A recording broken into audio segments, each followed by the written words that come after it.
पानी मिलता है। और फास्फोरस डीएपी में क्या होता है? और फास्फोरस और कैसे मिलता है? सिंगल सुपर फास्फेट से। अगर डीएपी नहीं मिलती हम लोगों को तो हम लोग क्या डालते हैं? 3 बोरी, 1 बोरी डीएपी बराबर क्या होता है? 1 बोरी डीएपी बनाना है तो हम 3 बोरी सिंगल सुपर फास्फेट, राखाड़ जिसको बोलते हैं हम लोग, 3 बोरी सिंगल सुपर फास्फेट में 20 किलो यूरिया मिला लो तो बन जाता है 1 बोरी डीएपी। उतने तत्व जितना डीएपी में है उतना हमको ये तत्व उसमें मिल जाते हैं, बल्कि उसमें 11% सल्फर भी होता है, तो सल्फर भी मिल जाता है उसमें। 100 किलो में 11 किलो सल्फर भी होता है उसमें, तो अलग से सल्फर डालने की जरूरत नहीं पड़ती, ठीक ना। डीएपी कभी अगर नहीं मिले तो उसका विकल्प हमको ये मालूम होना चाहिए, बिना डीएपी डाले बोरी नहीं कर रहा हूं, है ना।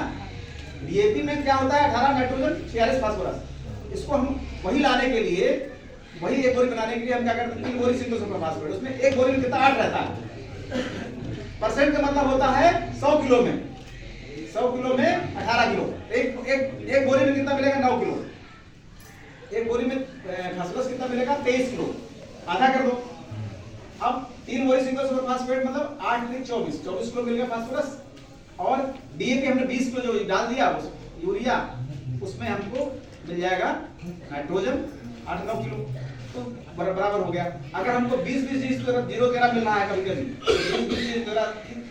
तो उसमें हमको थोड़ा सा सिंगल सुपर फास्फेट मिलाना पड़ेगा, क्योंकि उतना उसमें फास्फोरस नहीं होता। तो अगर, है ना, तो चना के लिए हम बता रहे हैं आपको, चना अगर बोना है आपको अच्छी उपज लेना है तो पहला तो बीज उपचार जैसे बताया कि अपना अपन क्या कर देंगे? नैनो डीएपी से बीज उपचार करेंगे। 1 एकड़ में 40 किलो है तो हम लगभग 200 ml के आसपास ये जो नैनो डीएपी है, बीज बोने से पहले क्या करेंगे? हम उसको उपचारित करेंगे। लेकिन एक चीज और, चना अगर हम बोली कर रहे हैं तो हमको सिर्फ नैनो डीएपी से उपचारित नहीं करना है। सबसे पहले किससे करना है? एक फंजीसाइड से। 2-3 ग्राम का एक कार्बेंडाजिम बायोस्टिन आता है, बहुत सस्ता आता है, बहुत महंगा नहीं आता। हम क्या करते हैं? रोग बाद में जो लगते हैं उससे बचने के लिए अगर हम पहले से बीज का उपचार कर देते हैं, जैसे कि बता रहे थे डीएपी से भी उपचार कर देते हैं, तो हमारा जो है पौधों की जड़ अच्छी होगी, हमको जो पौधों में रोग कीड़े वो नहीं लगेंगे। तो कार्बेंडाजिम बहुत सस्ती दवाई होती है, 100 रुपए की मिल जाएगी, करीब 110 रुपए के साथ 50-100 ग्राम मिल जाती है। तो 2 किलो पर ग्राम बीज, चलिए 80 ग्राम के आसपास लगेगा, 40 किलो में 100 ग्राम के आसपास लगेगा। उससे आप बीज में पानी छिड़क लो, पानी छिड़क करके और बायोस्टिन से उसको बीज को मोड़ो, बोने से आधा घंटा पहले। और इसके बाद उसमें फिर क्या करो? कुछ कभी कल्चर भी आता है, इसको भी कल्चर यूज कर सकते हैं, बट अगर कल्चर नहीं भी यूज कर पा रहे हैं तो क्या करिए? फिर नैनो डीएपी से उपचारित करिए। 40 किलोग्राम बीज में 200 ml में आप पानी सींच करके उसको ऊपर मिला करके मो दीजिए, अच्छे से तरीके से मिल जाए, बीज में चढ़ जाए, ऊपरी परत चढ़ जाए, सुखा लीजिए। इसके बाद मोनी कर देंगे तो फिर आपको डीएपी 1 बोरी डालने की जरूरत नहीं पड़ेगी। कितना डालना है? सिर्फ होते समय सिर्फ आधा बोरी डीएपी डालना है हमको, फिर 1 बोरी जरूरत नहीं, क्योंकि हमने सीड ट्रीटमेंट कर दिया नैनो डीएपी से। तो आधा बोरी डीएपी और 15 किलो म्यूरेट ऑफ पोटाश डालना चाहिए सब लोगों को। क्या डालना चाहिए? हम लोग प्रयास करना चाहिए, कहीं से मिले तो हमको 15 किलो बहुत बड़ा नहीं लगता, लेकिन पोटाश भी मुख्य तत्व है।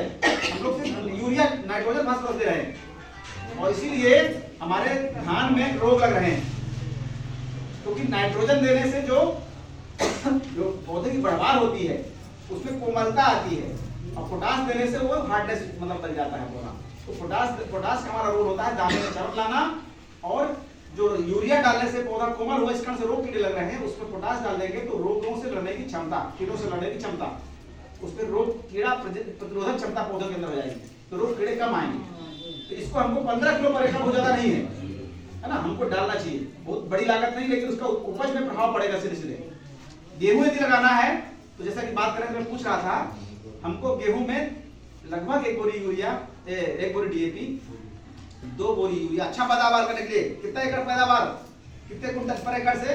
25 कुंटल, 20-25 कुंटल प्रति एकड़ पैदावार लेने के लिए, जिसमें 4-5 पानी की किसी पास सुविधा है तो 4-5 पानी वाला यदि हम गेहूं लगा रहे हैं, हमको 20 से 25 कुंटल पैदावार यदि लेना है गेहूं में, तो हमको खाद कितना डालना पड़ेगा उसके लिए मैं आपको बता रहा हूं कि कई किसान बोल रहे हैं कि खाद तो हम डालते हैं, कब डालना चाहिए।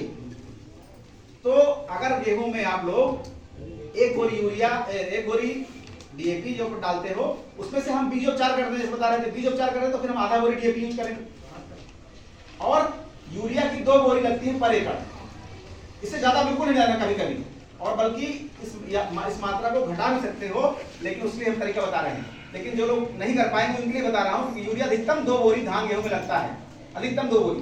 कब कब डालना है? बोते समय हमको डाल, अभी आप लोग क्या कर रहे हो, डीएपी डाल के बोरी कर रहे हो, फिर 20-22 दिन बाद 1 बोरी यूरिया डाल देते कई लोग, और 40-45 दिन बाद फिर दूसरा बोरी यूरिया डाल देते हैं लोग, कई लोग। लेकिन डालना कैसे चाहिए हमको? 20 दिन के मतलब 25-25 किलो डालना चाहिए, बल्कि आधा बोरी यूरिया हमको शुरू में डालना चाहिए। आप अनुभव करके देखना, एक आध खेत में ऐसा करके देखना जिसमें गेहूं लगाए हो अगल बगल, एक में ऐसा करना जो आप कर रहे हो वही करना। एक में क्या करिएगा, अभी बोते समय 30-35 किलो यूरिया और 15 किलो पोटास फेंक दीजिए खेत में, और डीएपी डाल के सीड ड्रिल में बोनी कर दीजिए, ठीक है ना। आधा बोरी डीएपी यूज करिए, क्योंकि नैनो डीएपी से हमने उपचारित कर लिया तो हमको 1 बोरी डीएपी की जरूरत नहीं है, ठीक ना। इसके बाद क्या करिए कि आप 20 दिन बाद फिर पहला यूरिया और 20-40 दिन बाद दूसरा यूरिया। लेकिन इसको भी हम कम कर सकते हैं। 40 दिन बाद हम क्या करें, वो दूसरा वाला जो यूरिया देना है वो यूरिया ना दे करके हम नैनो यूरिया का साथ में मिला दे, नैनो डीएपी हमको इस पे करना है ना। नैनो डीएपी 4 ml पर लीटर पानी मिला करके हमको स्प्रे करना है। अगर हम ये दोनों नैनो डीएपी नैनो यूरिया का स्प्रे कर देंगे तो आपको ये मान लीजिए कि आपकी बहुत अच्छी फसल हो जाएगी। तो इससे जो है आपको ये कहीं इसकी कोई किल्लत नहीं है।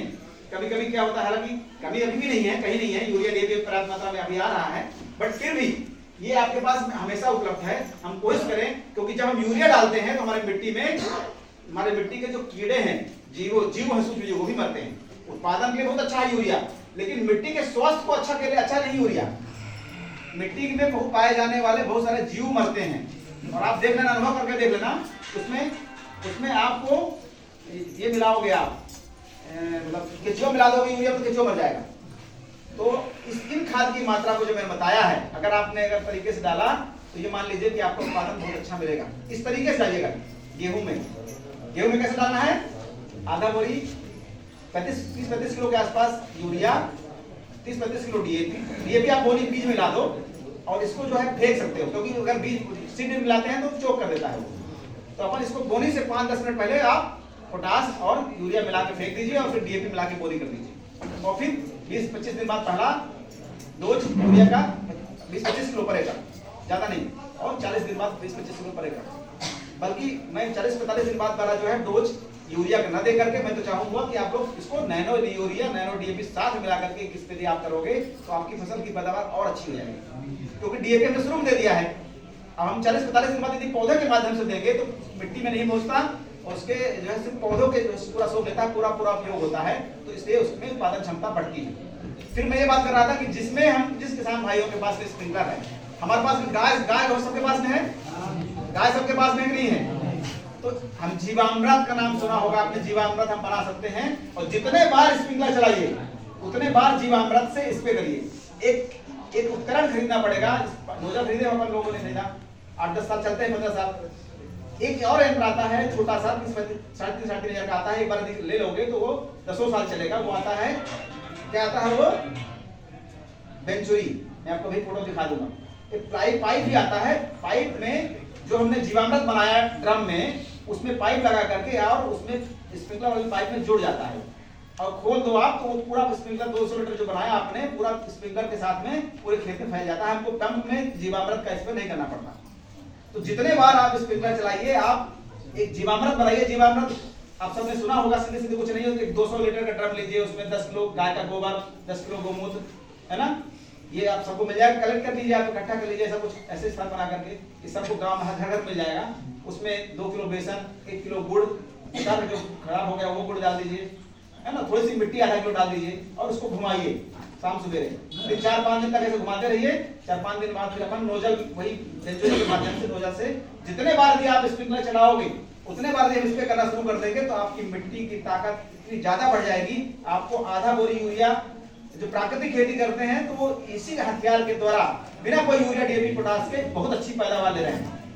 यानी 8-8 कुंटल तक चना ले रहे हैं, 12-14 कुंटल तक गेहूं ले रहे हैं। बट हमको, मैं पूरी तरह से प्राकृतिक खेती के लिए बात नहीं कर रहा, 1-8 एकड़ में हम करके देखें तो खेत बनाना पड़ेगा फिर हमको अलग से। जिस खेत में प्राकृतिक खेती हम लोग कर रहे हैं उस खेत को बना लीजिए जिसमें हम प्राकृतिक खेती करेंगे, और शुरुआत में हम गेहूं नहीं बोएंगे।